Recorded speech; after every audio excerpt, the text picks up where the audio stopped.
So lately I might be going a bit overboard with the bits, with the wackiness, with the over-the-top silly acting and attempts at comedy. Not that there's anything wrong with that, because I don't ever do anything wrong.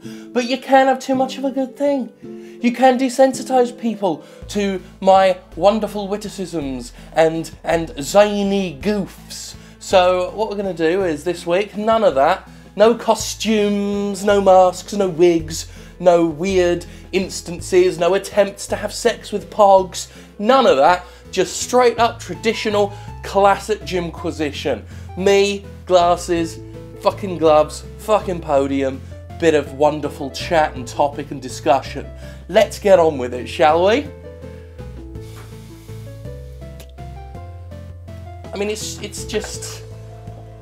I bought this mask. And there are current talks of a potential voice actors' strike, as some of the biggest mouths in animation and, of course, video games could keep their lips firmly shut in solidarity. The current debate is using the Performance Matters hashtag on Twitter to air their grievances and declare what it is they want. In short, voice actors want better protection and pay for demanding roles, and believe me, screaming harshly into a microphone can take a genuine toll. It's time to conquer Earth! As well as a clear distinction between vocal performers and motion capture artists. Currently, the two roles are often blurred and conflated, to the point where voice actors are often unexpectedly made to do motion capture too, even though that's not their job. Performance bonuses and royalties are also part of the potential demands, of course, none of which I think is particularly unfair. Let's be honest here, voice actors have gotten a bum deal in video games for a long fucking time. It's shocking to think that as much as AAA video games wish to emulate Hollywood, they disregard the importance of one of the movie industry's most visible assets,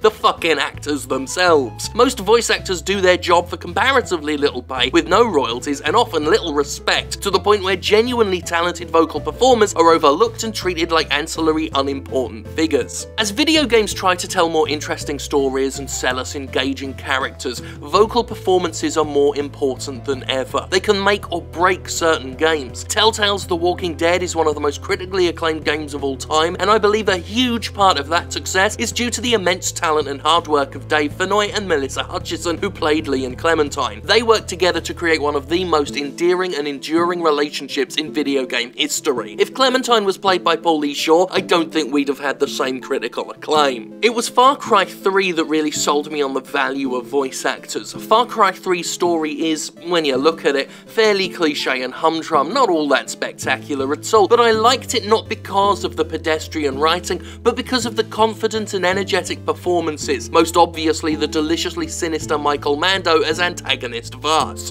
Did I ever tell you the definition of insanity? His performance was such a valuable element that Ubisoft sold the game almost entirely off his back, something it would repeat with Troy Baker's Pagan Min in Far Cry 4, another boorishly written narrative with a nonetheless magnetic villain who stole the show. A terrific vocal performance can turn a mundane story into a memorable one just by exuding confidence in their lines and capturing our imaginations with the way they speak their words. Game industry lawyers have gone on record as saying that voice actors contribute little to the overall development of a game and do not help sell copies. And yet, they say this while Konami desperately announces celebrity voiceovers like Kiefer Sutherland as Snake, or Bethesda gives us another press release with a bevy of Hollywooders that are going to appear in their latest game. It's bullshit when people like Nolan North make the Uncharted series what it is, breathing life into Nathan Drake in such a way that he's one of gaming's most charismatic protagonists. It's downright offensive for the game industry to suggest voiceovers don't matter, especially as they aggressively emulate Hollywood in almost every way except giving actors the credit they deserve. The disrespect is visible across the industry in a lot of ways, like how when video game awards have a best performance category and rather than awarding a bona fide vocal performer, they give it to whatever famous celebrity did a cameo in Grand Theft Auto that year. Or like when Michael Hollick revealed he received no royalties for 15 months of work in GTA 4, despite it going on to make $600 million and owes a good part of its success to the deliverers of its script. Or like when Warner Brothers populated half the the wasteland of Mad Max with American actors rather than Australian ones, because apparently it just doesn't matter. And Max himself was originally cast with an American accent as well, as a real showcase of how little regard publishers have for authentic performance. Or how about how Tara Strong, Troy Baker and Nolan North get used for everything, even if it's a role they're not a good fit for, because as talented as they are, and they are damn fucking talented, the industry has no imagination, no ability, no interest in diversifying its pool of performers. Don't get me wrong, I'm not suggesting the programmers and bug testers and other game makers aren't equally important, and I'm certainly not saying they don't deserve better too. As some critics of performance matters have implied, they definitely deserve more. Their conditions are often disgusting, and that's a subject I should very much cover in the future, especially if any devs would like to reach out to me and talk about it, eh? As the video game industry rakes in billions of dollars, it could and should be treating everybody fucking better. But in this current conversation we're having about vocal performers, we have to start giving them way more credit than they've been given. Games drive themselves by story now more than ever. They want to be like the movies more than ever. They pump billions of dollars into the pretty graphics and needless visual effects that most consumers don't really give a shit about, and undervalue some of their most prominent aesthetic elements as they do. And if they can get a film or TV celebrity, even though on-camera performances and vocal performances are two entirely different skill sets, they'll jump at the chance to discard the performers they already have, such as, you know, replacing David Hayter with Kiefer Sutherland. Hell, the fact Bungie recently replaced the embarrassing performance of Peter Dinklage with Nolan North in Destiny speaks volumes of how valuable a seasoned, experienced, talented voice artist is over someone who works primarily in film and TV and doesn't have the chops for the recording booth experience. I don't agree with all the demands I'm hearing. For instance, devs being unable to use their own team for voiceovers could screw smaller budget projects, while ununionized people like me who dabble in a bit of voice acting on the side and often donate their vocals to small projects for free won't have any room, though I fully admit that's me with a personal vested interest there. Still, for a large part of it, I stand by performance matters and the voice actors across all of entertainment, not because I think they're more important than writers, developers, coders, QA testers, etc., that also contribute to our entertainment, but because they are at least infinitely more crucial to that entertainment than the publishers would like us to believe. And it's fucking shameful that the big budget game industry has not just so little respect for actors, but so little respect for its own products that it believes they don't fucking matter. They do fucking matter, because without them, we go back to shit like this. Man committed a sin, disturbing the life cycle of nature. The original sin that man is responsible to protect the life cycle. And shit like this. Wow, I really can't move my body. What did you do, Nicole? I don't really want your twisted love. I really don't. Stop it, Nicole. I can't move. Is anyone there?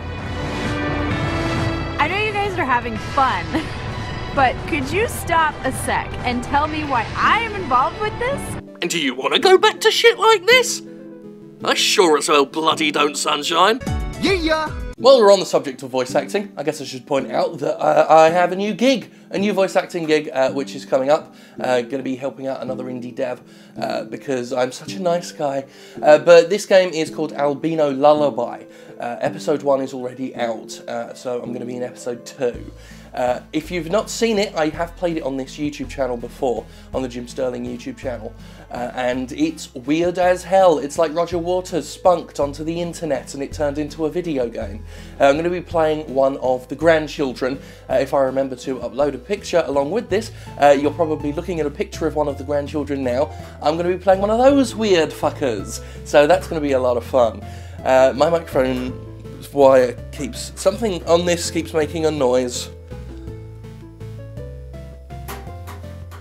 What is that? What is that? I got distracted. I was going to talk about Undertale, which is a game you really ought to buy. That is also on Steam right now. Undertale, it's a weird RPG that will fuck with you more than Psycho Mantis ever did. And even while you're playing it for a good long while, you won't even think it is fucking with you. But it is, all the time. Fantastic game, go get it. Also, while you're doing that, if you could find some time to thank God for me in the interim, that'd be fantastic. Now, what the fuck is that? Why is this lectern so wobbly?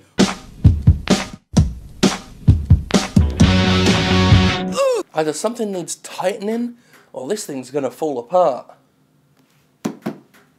shit, and I just now fucking stuck a pog to it.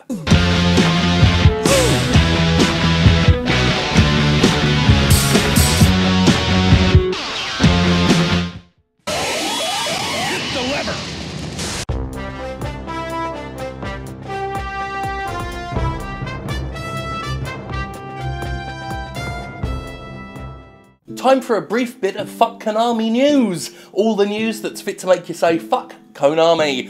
This week, Guillermo del Toro took to Twitter to continue to tease us about the game that never was and never will be, Silent Hills, confirming that horror legend Ito was working on the game as well.